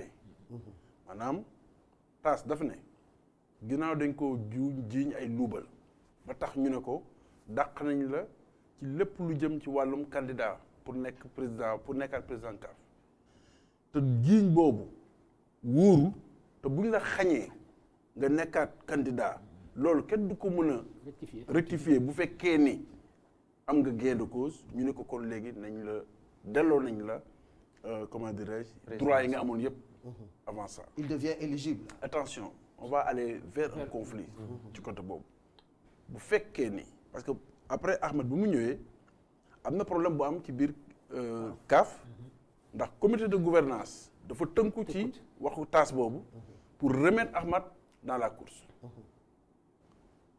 Commission de gouvernance comité exécutif bi affaire bi yegsee foofu ñu ne non ñoom d'accord ñu ci décision boobu nañ ko delloo FIFA mais léegi supposons ñu dem le 2 parce que la FIFA n'a pas encore tranché. le TAS va trancher entre le 2 et le 3 mars bu neexee borom bi supposons ñu dem xam nga kon ba léegi Ahmad dàq nañ ko ci candidature am mais politiquement nañ ko dàqee mais bu ñu demee le 2 mu gagné TAS na FIFA yéen li ngeen fëggoon Ahmad yëpp taxawul te élection bi nekk le 12 jiixi jaaxa dina am ndax ba léegi moom mooy président CAF bu boobaa est-ce que dañuy dàqaat élection yi pour permettre que mu mën a préparer parce que boobaa moom mun na ne tere nañ ma campagne tere nañ ma def sama kii parce que da ngeen ma dóor benn kii te bi ñëwee sama comité exécutif sax topp ma ci recours bu nga xam ne wala est-ce que day def et cetera donc attention loolu benn kii la mais gis nga élection yi problème bi yëpp defe naa sax du Ahmad africain la suñu mbokk africain la juum na juumul l'essentiel mooy ñëw na yëkkati loxoom ñu fal ko mu remplacer Hayatou def 4 ans 4 ans yi am na lu mu def lu baax yokk nañ au moins yokk nañ nombre de candidats nombre de pays yi participé Coupe d'Afrique maintenir nañ Coupe d'Afrique à 2 ans te loolu ñu bëri jàppoon nañ ne Ahmad comme moom it dañ ko jàppoon comme pion wu gaayele ñu bëri jàppoon nañ dañuy jëm dans les une CAN tous les 4 ans n'est-ce pas Sékou mais aujourd'hui c'est ce même Ahmad qui est combattu je ne dis pas que li mu def baax na à 100% parce que aussi jël xaalisu FIFA bu fekkee ni am na jël xaalisu CAF naan da ngay dem umra ji Makka te CAF am ay ñoo xamante ne xëy na ñoom Jérusalem nañu jublu wala Rome ak ñeneen ñoo xam ne Rome nañu jublu loolu xam nga ni sa waay bu fekkee ni démontré nañ ko il a fauté te bu boobaa mais tamit dafa am leen lu ci làqatu moom comme il a fauté mais ñi mu ci yóbbaale woon nag ñoom fauté wuñu parce que éthique moom éthique la gis nga dirigeant ci sport ak dirigeant ci politique sax ñoom ñoo gën a xarañ ci wàllum njublang mais dirigeant sport ci àdduna bi léegi dafa am ay règles éthiques gis nga même cadeau maanaam nga nekk président fédération dem ci béréb sàngam ñu sargal la ngay ñibbi ñu jox la benn cadeau xam nu ñu ko waxee ci wolof cadeau mooy lan ñun ci wolof ab neexal la rek waaw non ab neexal wala ab waaw maanaam sërica même loolu dañ koy natt dañ ne la bu dépassé valeur nangam amoo droit jël ko donc règle éthique yi ñëpp xam nañ ko léegi yow boo fekkee xam nga règle éthique yi man xam naa ko président fédération la yow Malick yaay président CAF ñun ñaar ñëpp xam nañ règle yi nga jalgati yow ñu ne yow da ngaa jalgati te ba ngay jalgati man nga ci invité woon ak Mbaye Jacques ak sawaay ñun ñëpp ñu demandoo jaar Caire nekk premier business jaar Caire ñu yóbbu ñu hôtel bu neex ñu préféré dem Màkka ñu ubbi ñu bunti yëpp ñu ne xaalis boobu de lewul est-ce que yow rek yaa war a daanu loolu aussi beneen question la boobu tam beneen affaire la mais li gën a nekk mbir ci affaire bi Malick et foofu lay daanale pour joxaat leen kàddu gi mooy mainmise bii ñu gis FIFA di ko def ci suñu Coupe d'Afrique suñu confédération bi ñàkk fayda weesuwul lii. alors Infantino mi ngi fi woon xam naa dinañ ci dellu si Ahmad rapidement et puis quelle chance face aussi aux Sud-Africains Motsepe ki nga xam ne waaw moom gars yi ne nañ sur le plan financier et tout ça ak influence quand même c'est un candidat très très sérieux. Moi je pense que alal gañewul gañewul élection Afrique gi xaalis am na solo mais gañewul élection parce que on a vu par exemple par le passé des présidents yoo xam ni ils étaient costauds xam nga amoon nañu alal yoo xam ne mënoon leen permettre ñu accéder à des postes yoo xam ne mais ça ne leur a pas permis. Moi je pense que le plus important aujourd'hui mooy Motsepe c'est un candidat comme tout le monde. Maintenant comme ni ko Bamba waxee moom il est parrainé par certains présidents de fédération. Maintenant ce qui est important mooy l'avenir du football africain. C'est ça qui est important. C'est pas la personne de Motsepe ni la personne de Ahmad wala la personne. Mais aujourd'hui les présidents africains ñoom ils sont conscients des enjeux et ils sont conscients aujourd'hui que kan moo mën a porter le projet du football africain. Parce que c'est pas parce que am nga xaalis nga yaakaar ne yow mais am xaalis taxul nga ñëw gérer football sénégalais taxul nga ñëw gérer football africain taxul nga ñëw gérer football sénégalais mais le président Augustin quand il était question ñu war ko fal au niveau du football sénégalais dafa wane benn programme boobu la nit ñi sukkandiku ko xam ni kii c'est un bon dirigeant il a le profil il a yëpp parce que aussi nit ki mën nga ko jox sa xaalis ëllëg bu demee ci mbañ gàcce bi wote ko neex et puis yooyu dañ koy bañ aussi léegi dans la gouvernance sportive dafa am yoo xam dañ koy bañ dafa am ay yoo xam dañ koy bañ démb maa ngi dégg rek ne xaw ma le président Ouattara a débloqué ko xam ma combien de milliards loolu des fois ça suscite à caution dans la gouvernance pour des questions d'éthique. loolu moom defe naa fake news. waaw 10 milliards pour lan la. da ngay dem di jox président fédération. xam nga loolu aussi mooy que ni même aujourd'hui la corruption vous avez vu l'attribution des Jeux Olympiques. des coupes du monde et tout ce qui se passe. et tout ce qui se passe. donc aujourd'hui sport dafa dàq sax corruption. ba tax na donc moyen taxul nga fal lu ci ëpp solo mooy nit ñi xam ne yow li nga bëgg fi nga bëgg a jëlee. point jëlee ko da nga ko bëgg jëlee point A yóbbu ko point B wala yóbbu ko point C wala point D loolu la nit ñi di xaar ci football. et puis ce sont les présidents africains qui vont élire. surtout que le vote bi li sud-africain bi voté ak li gambien bi voté ñoo tolloo.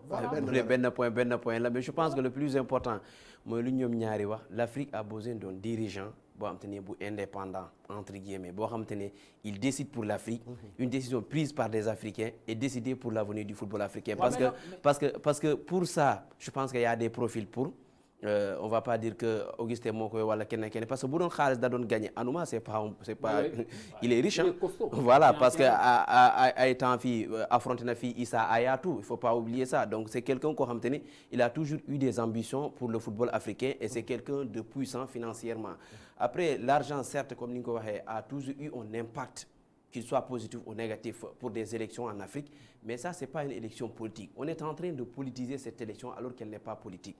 C'est une élection pour le football. Et le football, ku ko tudd xam ne beneen gouvernance la beneen monde la. Le football est indépendant. Le football, la corruption, elle est exclue dans le football parce que boo ko defee comme ni ko Bamba waxee am na ay termes yi mun a mesurer corruption. tafta boo ko defee dafay feeñ. tafta parce que tey boo amee benn président bu taxaw rek naan joxe naa exemple Augustin Senghor damay joxe 10 milliards dañuy naan 10 milliards yi est-ce que nekkul pour corrompre diw ak diw. donc là da ngay yàkkal sa président donc je pense que le plus important d'abord surtout ci communication presse africaine bi. mooy il faut pas aussi ñu nax suñu bopp que FIFA bu waxee Amad Yaya def na lii. que ñun ñu tiré ci Amad Yaya wala Amad def na ni il traîne des casseroles et tout ñu tiré ci moom parce que après la FIFA ce n'est pas des saints. Parce que le Infantino là aussi quoi qu'on puisse dire c'est quelqu'un qui a amené ay plaintes yu bëri ñooy daw ci ginnaawam récemment rek il a été accusé des choses yoo xamante ne qui sont pas du tout catholiques voilà donc c'est pas quelqu'un qui doit nous donner des leçons. Alors on doit pas se baser de lui pour mun a tirer sur un Africain qui a dirigé notre football parce que bu ñu tiré ci moom dañoo tiré ci suñu bopp. Voilà. On se tire une balle dans le pied. Alors on va écouter même le président Infantino jaar na Mauritanie jóge na fa ñëw Sénégal gars yi ni daf ñuy poudre rek daf ñuy pëndal mais on va voir de toute façon demul Côte d'Ivoire donc waaw mi ngi noonu man daal visitam bi dafa bari ay points d'interrogation mais on va écouter le président Infantino. C'est toujours un plaisir d'être ici, d'être à Dakar, d'être au Sénégal. Effectivement, je fais un petit voyage en Afrique ces jours-ci et pour moi c'était avec cet esprit que je suis venu rendre visite à la Fédération sénégalaise de football, à Augustin. D'ailleurs, on connaît quelques Sénégalais aussi du côté de Zurich, comme vous savez, à la FIFA, avec notre secrétaire général, donc Fatma Samoura. Donc on sait très bien ce qui se passe ici. Le Sénégal, c'est un pays de football, un pays de légende de football, un pays qui a contribué à écrire des pages incroyables de notre sport, pas seulement dans la région, pas seulement en Afrique, mais vraiment dans le monde entier. Et c'est pour ça que je me réjouis toujours d'être là et de pouvoir discuter, voir un petit peu comment certains des projets qu'on a commencé à mettre en place se poursuivent en termes de la formation, le développement, mais aussi infrastructurel. Et en tant que président de la FIFA, je me réjouis d'avoir quelques conversations avec Augustin Senghor, avec son équipe, et de rencontrer aussi le président Macky Sall. Alors, vous allez discuter de football. On va discuter de football, on va discuter du développement du football, du rôle qu'un pays important comme le Sénégal doit jouer pour le football, pas seulement africain, je répète, mais au niveau mondial. Au niveau mondial, c'est important que les grands pays, et ça on en discute souvent avec avec Augustin et avec toute son équipe, c'est important que les grands pays de football, pas seulement les grands pays européens, mais les grands pays de football dans le monde entier, prennent un rôle important au sein de la FIFA, au sein de l'organisation du football mondial. Donc, on va discuter de ça et on va discuter de comment on peut, nous, en tant que FIFA, contribuer et aider ce processus.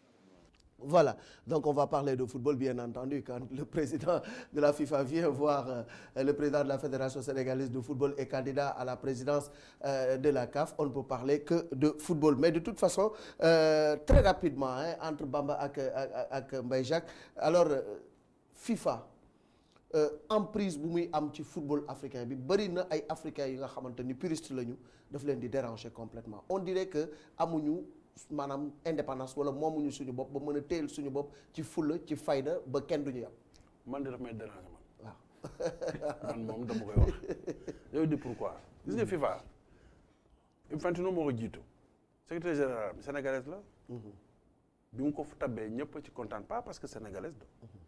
pas parce que jigéen la mais parce que compétence la bopp la. waaye te daf ko prouver ailleurs. bien sûr man maa ci xam dara Fatma Samoura man maa ko fekk Madagascar 2011. donc xam naa ce qu'elle pèse. mais lu mu nekk sénégalaise nekk suñu xarit nekk suñu sœur ñuy waxtaan yëpp. FIFA lay liggéeyal. ñàkk fayda Afrique xam nga fan la tàmbalee. yow nga ne confédération africaine de football. représenté 1 milliard nangami personnes. Afrique am ressources yu ne. nga ne dañuy auditer. organisation bi waaw organisation boobu 50 ans wala xaw ko jege war nañ ko auditer xool audit organisationnel audit financier audit programmatique et cetera. mais ñaata cabinet d'audit ñoo nekk fii ci Afrique. ñaata africain yu am xam-xam ni nekk ci les plus grands cabinets d'audit du monde. au lieu nga dem contracter ñooñu. FIFA ne la non madame lay envoyé suma équipe nangama nangam pendant 6 mois on nous a mis sous administration provisoire. ñëpp a ko d'accord. gis nga fulla kenn du ko utal nit. dirigeants africains heureusement d'ailleurs heureusement que léegi de plus en plus boo xoolee ay Libéria ay Freetown ay dirigeants africains yu bees yu jeunes yu amul benn complexe. c'est pas de racisme mais complexe occidental. amuñu ko ndax xëy na ci réew nañu jànge et cetera ñoom nañuy commercer ñoom nañuy defal le business. question bi lu yomb la. est-ce que li xew Afrique nii fii ñemewuñ ko def UEFA. est-ce que UEFA bi seen président nu mu tudd l'actuel président là de l'UEFA. Bon, le nom va me revenir. Qui vient d'une petite fédération. Mais est-ce que sañ nañ ko def foofu. est-ce que sañ nañ ko def Asie. mukk. Afrique daal mooy. parce que daf ci am suñu ay. ah waaw daf ci am ay président fédération africaine yoo xamante ne dañuy ruslu Afrique. gis nga balaa nga ko doon xam nga am chance dem ci benn assemblée générale FIFA wala yu demee noonu nga gis leen seen comportement. nekkoon fi lu di xëccoo ay néeg bu baax ay suite ay non bu ñu paree dem def shopping ànd ak seen i jigéen ak per diem ñoo njëkk a rang pour les per diem loolu moo tax tubaab yi duñu yàpp balaa maa dee ñu ne woy noonu la FIFA mooy dundal football africain mais waxuñu dëgg FIFA mënul joxe en terme normal li muy jox Sénégal lay jox Brésil moom lay jox ku ne maintenant am na ay programmes spécifiques yoo xamante ne Sénégal day candidaté wala Gambie candidaté wala et cetera mais Sénégal état du Sénégal loué avion rek mu jógee Paris dem Polokwane nga loué hôtel aller retour ëpp na wala mat na lii la FIFA di jox par an. benn match waaye. donc bu ñu yàpp naa ñu woy FIFA mooy contribuer mooy joxe ay $500,000 par ça par ci bon $100,000 pour le football féminin jeex na muy 300 millions. 300 millions. donc dama bëgg gars yi xam ne fi ñu toll Afrique CAF dafa am potentiel économique. am potentiel pour développer football am. ndox ñu am potentiel économique mooy le nombre fait la valeur. Afrique 1 milliard nangam nit la. une population jeune. on est à l'aide de la technologie. yaa ngi dégg. CAF tey bu redimensionné woon ay mbiram. on est à l'aide du digital. tey non seulement dañu war a jaay dañu war a ko ne di jaay ay droits télé pour seen compétition mais tey dañu war a teg même benn système pour di jaay ay pass. ay pass CAN wala ay pass Ligue des Champions. à $1, $2 pour les jeunes africains qui sont des millions, des centaines de millions. loolu mais ban xaalis ban maanu financière la. absolument donc en gros FIFA na génn ci mbir mi. alors FIFA na génn ci mbir mi. mais Bamba d'accord ma ci yow côté boobu parce que xam nga tax d'accord ma ci yow côté boobu. parce que aujourd'hui les fédérations nationales sont affiliées à la FIFA et non à la CAF. donc ñoom les fédérations sont sous tutelle et sous hiérarchisation de la FIFA. Ouais, mais ils sont aussi La CAF, c'est une confédération. Oui. Contrairement à la FIFA qui est une fédération. Ouais. Donc c'est la FIFA qui chapeaute. Et l'autre aspect, moi, il faut comprendre aussi les enjeux. Pourquoi les gens veulent avoir une mainmise sur l'Afrique? Aujourd'hui, dans 2 ans, Infantino va en élection. Et aujourd'hui, il faut beaucoup au moins garantir sa réélection. Comment la garantir? Parce que aujourd'hui, Afrique, pratiquement puissance, en termes de nombre, nous sommes 54 fédérations nationales de sport. Donc 54 yoyu. On a vu ce qu'il est advenu de l'élection. Il y a Issa Hayatou demain. Issa Hayatou avait le soutien de toute l'Afrique. Il y a une vingtaine de voix.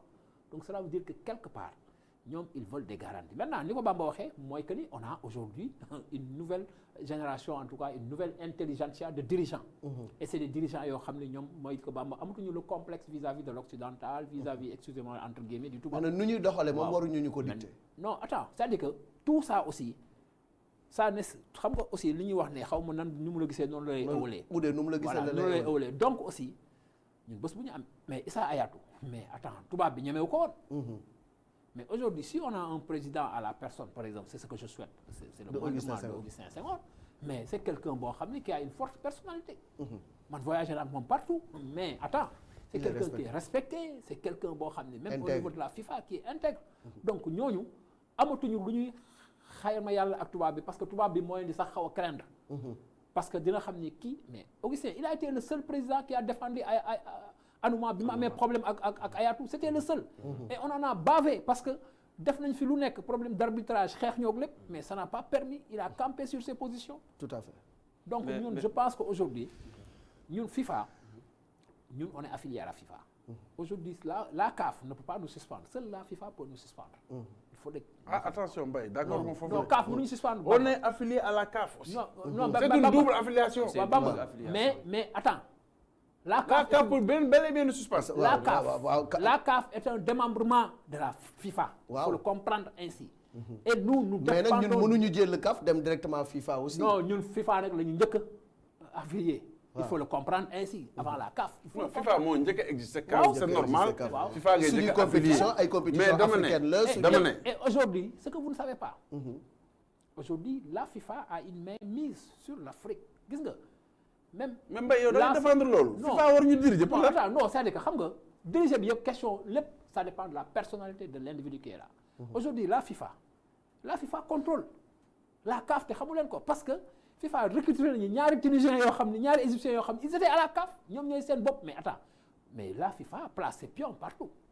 Pour avoir une mainmise, pour avoir un droit de... même ce tour de parole. D'accord avec Mbaye Jacques. On a 5 minutes. D'abord, 5 minutes seulement. Premièrement, fédération, association là. Confédération, c'est la somme des associations. Nous sommes affiliés. Nous sommes affiliés à la Fédération internationale, nous sommes affiliés à la Confédération africaine de football. Déjà, compétition africaine, c'est balade. Maintenant, il y a une connexion entre la Confédération et la Fédération internationale. Par exemple, FIFA, nous avons fait parce que FIFA a un grand qui. Mais si règlement statut FIFA, nous avons FIFA et beaucoup c'est sa confédération. Donc ça veut dire que la FIFA reconnaît les confédérations et leur reconnaît leur autonomie. Leur autonomie, tout à fait. Première chose. Deuxième chose, si nous si jamono ji FIFA dafa am relation bu mu wara am ak fédération te bu bëggee relation boobu neex daf ko war a jaar ci confédération yi mais lan la ñuy gis li ñu gis et ça date de plus d'une dizaine d'années mooy FIFA day fexe nu mu néewalee doole confédération yi même bu fekkee ni dafa am benn luubal wala benn affaire bu leerul ci benn footballu bennum réew mais CAF xanaa CAF amul commission juridique. amul pouvoir bu war a mën a ñëw. il faut regarder les statuts de la FIFA. Non, mais il faut bien regarder les statuts. La CAF n'a pas ce pouvoir. Non, je suis désolé. J'aimerais bien que nous organisions un débat spécialement sur ce thème-là. On y reviendra.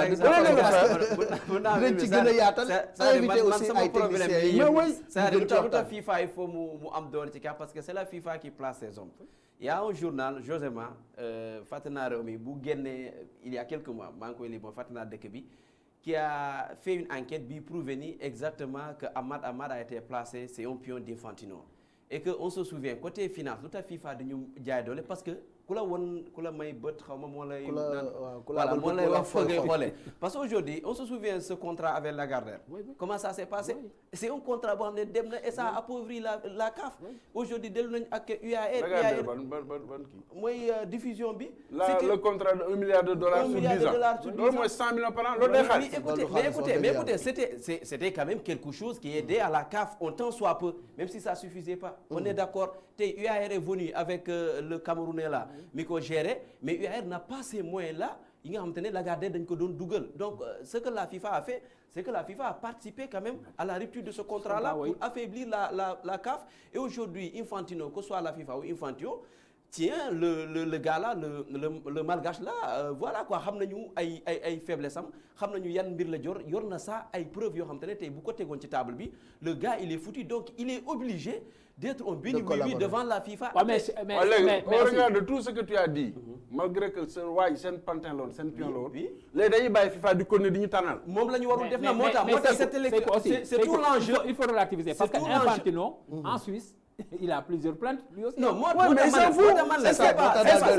Mais justement. C'est pas quelqu'un qui doit dicter aussi. C'est pas un saint parmi les saints. Infantino, il a plus de 7 plaintes sur la tête. Quel déclare qu'on est inéligible. Voilà. Ahmad. Ouais, mais ça non, attends. Tu es juriste, tu connais le droit positif suisse.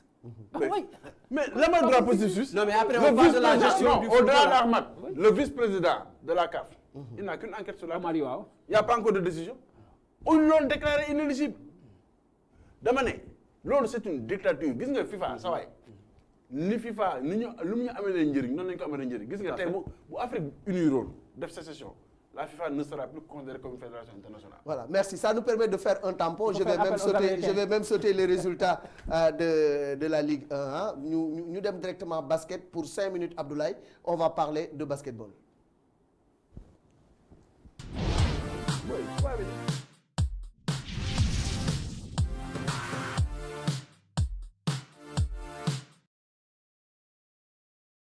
On va tout de suite parler de basket gis nañu li nga xam ni moom mooy tournoi bi amoon Yaoundé Sénégal tey ñi nga xam ne ñoo di Angola ñoom ñoo leen dóor 82-51 même si le Sénégal quand même dès le premier match a réglé le problème de la qualification ce qui n'était pas une surprise mais match bi ñu mujjee basket ak Angola bëri na enseignement yu ñu ci war a tirer quand même.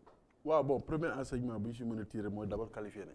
Qualifié nañ loolu moom c'était l'objectif. Moi je dis félicitations à l'équipe du Sénégal aux joueurs surtout ñi nga xamante ne ils ont pu se libérer ñëw félicitations à la fédération bien entendu parce que ñoom ñoo leen kii mais félicitations également à l'État du Sénégal parce que ñaari fenêtre yi ñu ngi ko joué ci contexte Covid bu leen fàtte loolu ba léegi ci contexte Covid nañu ko joué maintenant Angola dóor nañu 31 points qualifié nañ bu yàgg donc mën nañ sax jàpp ni relâchement la un relâchement coupable mais il vaut mieux que ce relâchement arrive dans cette phase-là que mu ñuy fekk dans une phase boo xam ne compétition l'autre chose mooy tey on a déjoué te basket nag dafa ànd ak loolu moo tax souvent il faut nga am banc bu dëgër am ay joueurs yu dëgër am coaching bu dëgër surtout bu ñu fekkee dañuy nekk ci phase finale ndax doo am jotu vérifier à chaque fois tey on a déjoué notamment sur l'Angola a fait un meilleur jeu légèrement un jeu intérieur légèrement meilleur que nous et sur les jeux extérieurs ils nous ont écrasés on a trop tenté les tirs à 3 points te duggul loolu mooy lan loolu mooy dès le premier quart-temps ils ont pris un petit avantage au premier quart-temps mais dès le deuxième quart-temps ils nous ont contenu défensivement ba pare ñoom di dugal et ça a incité nos joueurs à tenter de voilà et loolu moo ñu déjoué bon pour moi ce n'est pas mal parce que Angola bon fenêtre bi moo ñu dóor fenêtre bi ñoo ko dóoroon bon différence bi nag xëy na bon 35 points xaw na mais de toute façon comme disait mais naufrage la quoi de toute façon tournoi la bu nga xam ne c'était presque pour préparer l'afro-basket et puis c'est un tournoi dans lequel quand même il faut toujours relativiser waaw parce que suñu technicien tamit ñëwuñu suñu coach principal ñëwul Pa bi Gueye di un coach local nekk fii ñu jox ko confiance mu ànd ak ñoom Raoul Toupane gars yi dem. mais il a battu ñaari match la gagné. Kenya bi mu gagné. Kenya moo gagné Angola démb. au buzzer donc alors may foofu loolu mooy enjeu bi fi mu nekk nii la qualification est acquise maintenant defe naa ni bi ñu mujjee gagné ñoom Seeku ñi boobu ñu ngi raam. mais c'est-à-dire aussi c'est-à-dire que c'est vrai que depuis 97 moi je me rappelle 97 ba léegi boobu ñu ngi doon couvrir parce que man Mamadou Diouf ak Charles Faye moi je pense que aussi il faut un peu relativiser aussi parce que Bamba c'est ce à quoi je parle parce que par exemple si le Nigeria vient avec son armada parce que aujourd'hui quoi qu'on puisse dire aussi on a aujourd'hui un très grand entraîneur en la personne de vraiment Boniface parce que il a prouvé lors de la première fenêtre on a de grands joueurs comme les Gorgui Sy Dieng ak affaire yi maintenant bu ñu ñëwee maintenant le américain yi kenn libéré wu leen maintenant le problème en est que aujourd'hui pour gagner aussi ni ko Bamba waxee sànq il y a des exigences il y a la logistique qu'il faut préparer il y a les missions de prospection les missions il faut aller rencontrer aussi les joueurs discuter avec eux dem jouer avec des sparring partners forcément non stage moom dina am non Boniface moom parce que Boniface mbay même tout Boniface moom Boniface bi nga xam il mettra sur la table quelque chose de très cohérent voilà lui en matière de préparation bu nga ko joxul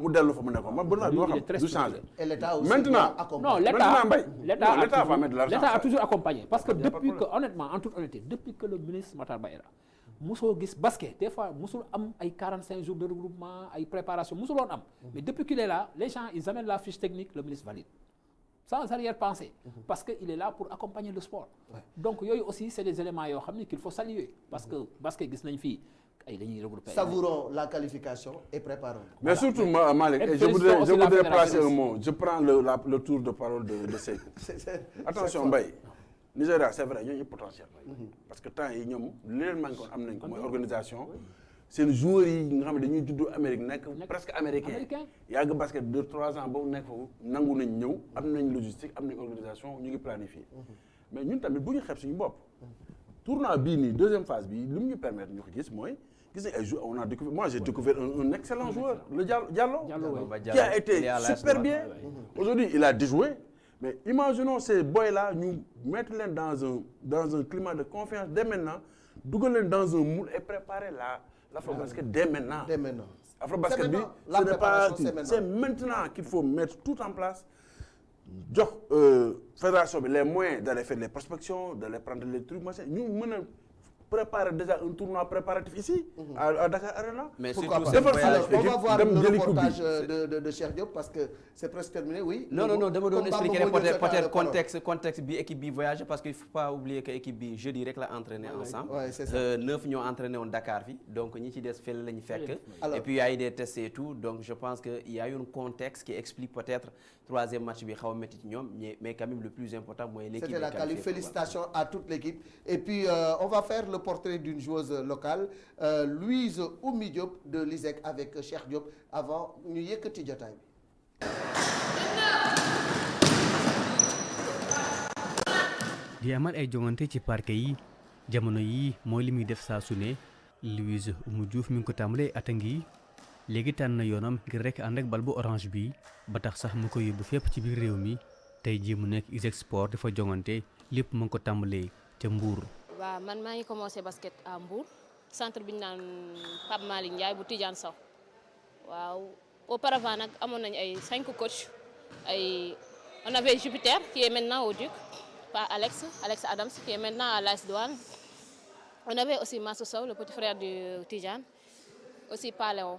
mu doon ko xarañ lool ci li ñuy wax tir primé maanaam sànni gën a sori ci basket expérience bi mu am ak it xarañteefam mooy li nga xam ne mooy tax mu ràññeelu ci ñeneen ñi. joueuse bu discipliné la en plus moom mooy capitaine équipe bi parce que capitaine équipe moom kenn du ko joxee ko noonu c'est parce que da ngay am ay qualité ñu jox la ko quoi en plus c'est day rassembler quoi waaw. njëriñu Louise Oumy Diouf romb na rek parquet yi ak it li muy amal ci biir terrain bi waaye it li mu représenté ci digganteem ak ñoñam. waaw am na impact bu baax si équipe bi impact bu ngand la am si équipe bi puisque mi ngi mobiliser joueurs yi si terrain bi elle apporte beaucoup que ce soit des tirs à 3 points en défense di wax ak joueurs yi di leen motiver encore. mbir yaa ngi gën a gaaw ci atum 2015 gannaaw ba mu amee baccalauréat bébé comme ni ñu koy woowee ci la sax xàll yoonam sol maillot Sénégal loolee mooy li gën a rëy ci mébétam. ba ma amee bac en 2015 si la dem UGB en 2016 joué foofu une année après ma demaat Mbour joué en 2017 après c'est fa ma jógee foofu c'est la am présélection à l'équipe nationale espoir boobu Birou moo ko yoroon coach Birou Gueye après si la ma waa ISEG contacté coach Malick Bachir Diop si la ñëwee en 2018 ISEG Sport. waaye moom mi ngi sant donte ne ba mu wone njabootam ginnaaw metti woon na lool te it yombul woon sax ngir rek mu mën a tàmm beneen dund bi mu jël waaye teewul fi mu ne nii lépp jaar na yoon. non c'était pas facile nag au début parce que man njëkkuma ñëw Dakar j'étais partie à l'UGB foofu laa njëkk intégré voilà début bi c'était difficile c'était tellement difficile mais xam nga rek sportif moom lu mu adhéré dafay yomb pour mu adhérer dafay yomb loolu la. waaye ngir rek mu mën a jàppale équipe bam te it jàppale ay ñooñam ci joŋante yi ñu dëgmal ak it la ñu bëgg a am ci saison bii Louise faw rek mu gën a yokk dooleem ngir loolee mu mën koo def. si foog mu yokk doole tuuti quoi foog mu yokk doole parce que dafa xaw a faible tuuti quoi waaw. waaye xel mën naa dal ci li nga xam ne moo di concurrence bi am ci biir équipe bi daanaka ñoom ñëpp benn bopp lañu. non c'est une concurrence saine ñun duñu xuloo parce que ñoo bokk objectif bi voilà xam naa nit ku nekk boo bokkee moom objectif da ngeen encourageante da ngeen concurrence bu saine quoi joxante donnante au fond de vous. expérience bi mu am ak maturité bi mu am fi mu ne nii loolee sax moo koy jàppale muy gën di dem kanam saa su ne mais ba tam daanaka moom mi nëbbatu ko benn yoon. avoir une carrière internationale défendre les couleurs de mon pays défendre tout le temps les couleurs de mon pays. mu doon capitaine te it doon koo xam ne leader la ci équipe bii di ISEG Louise Oumou Diouf bokk na ci ñi nga xam ne ñoom la équipe bi di sukkandiku saa su ne li mu bëgg ak équipe bi leer na ak it carrière am jël ko bu yu bëri ak équipe am bi ak it équipe bu Sénégal.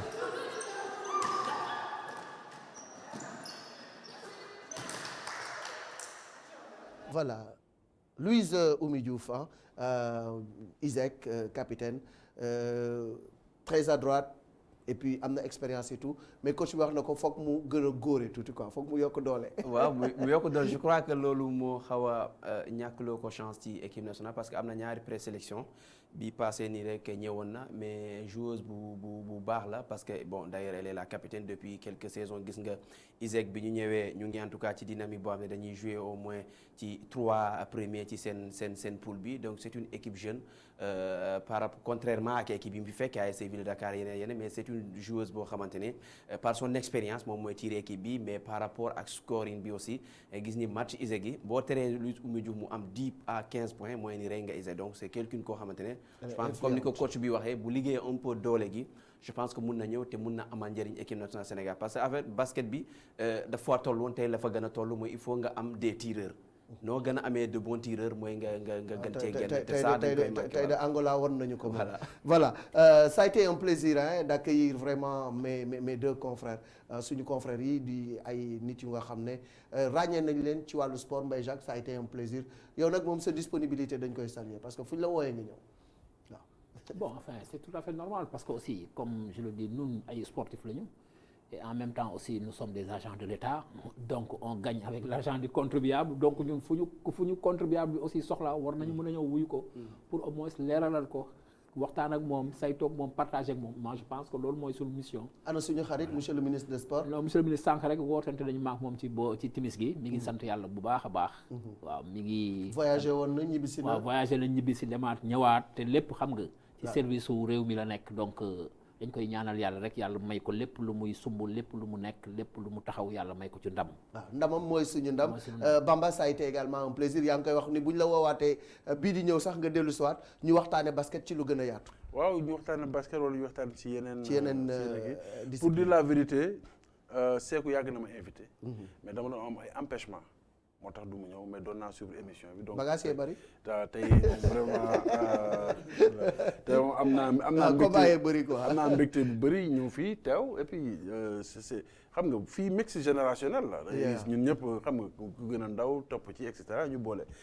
sama dernier kàddu daal bu gannaaw ba ma gërëmee sénégalais yi ci kii bi mooy ñaar la bu njëkk bi mooy nañu fexe quand même parce que opportunité dañ koy saisir. am na ñaari équipe yu nekk dans les phases de poule des compétitions africaines nañu leen gën a taxaw surtout entreprise yi.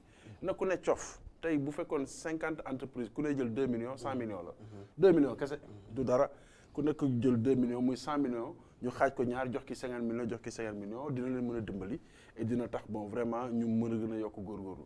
Première chose premier message deuxième message bi maa ngi ko jëmale ci Augustin Senghor nga xamante ne mooy suñu candidat mooy candidat wu Sénégal candidat wu fédération mais candidat wu kullu kuy yëngu ci wàllum sport ci réew mi ñu ngi koy ñaanal bu fekkee ni yàlla may na ko gudd fan ak wér bu ñu demee ci cappaandaw ga mu gagné ndax Sénégal war a mën a diriger CAF parce que nag Malick tey boo demee TAS boo déggee ñuy wax TAS ay ñoom Kéba Mbaye ay Youssoufa Ndiaye ba ci Abdoulaye Matar Diop ay ñoom Guédel Ndiaye ñooñu fa représenté ñële ñoo ko togg ko ñii ay arbitres internationaux ne ci wàllum sport tey boo demee fédération internationale CIO Sénégal yàgg na fa nekk ak Lamine Diack président Lamine Diack ñu koy ñaanal yàlla mu ñibbisiwaat parce que incha allah dafa jot nag ñu bokk ci ñi nga xam ne ñooy diriger football africain même si léeg-léeg gars yi tekk ñu ne ñu noo yër gañe gu leen dara mais incha allah ñu ngi ci yoon bi.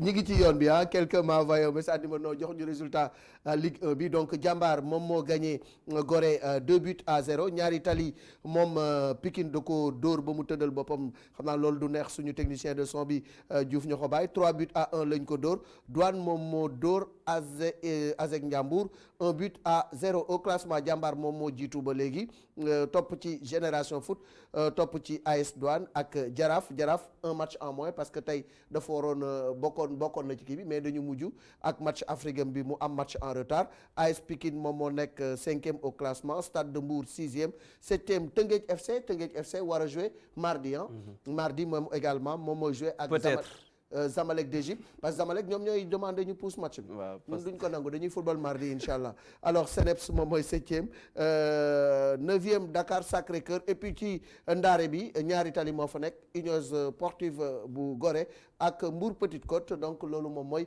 donc 12e Mbour Petite Côte 13e Gorée 14e ñaari tali merci de nous avoir suivis Sékou ça a été un plaisir et on se retrouve inchallah dimanche prochain. waaw man week-end bu neex la am parce que 2 clubs du football local qualifiés nañu j'ai vu des joueurs dans l'équipe nationale Sénégal Cheikh Bamba Diallo faire des performances yu am solo l'entrée de Pape Moustapha et Al-Khali aujourd'hui on peut dire qu'il a gagné peut-être sa place dans le 5 de l'équipe nationale Sénégal Monaco moom booy boobu dugal na tey Sofiane Diop boobu lañ ko lijjanti bu ñëw waaw bon après le sport local ça marche après moi je suis heureux quoi. Merci beaucoup. Alors, merci à tous, merci à toute l'équipe technique qui nous a accompagnés. À dimanche prochain pour un autre numéro de Omnisport.